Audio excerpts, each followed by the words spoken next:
Jamen, så er vi jo her i Odense, og Peter Lind, han don't cube himself. Han vil ikke cykle med os andre, han løber bare en tur. Ser godt ud.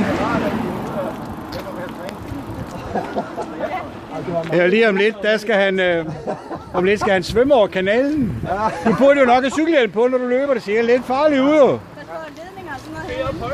Ja. Han er her på vej rundt og har løbet 26,6 kilometer. Det er en fin stil. Ser godt ud.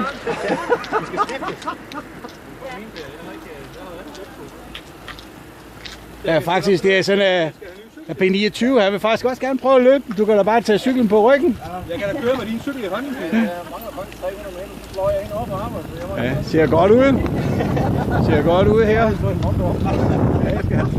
Odense Kanal Triathlon 2014 er ved at nå sin ende. Her har vi den førende og eneste deltager.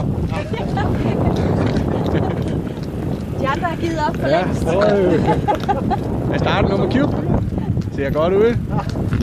Det har vi sønderen, Per Baghold, som sædvanligt defekt på hans cykel. Ja.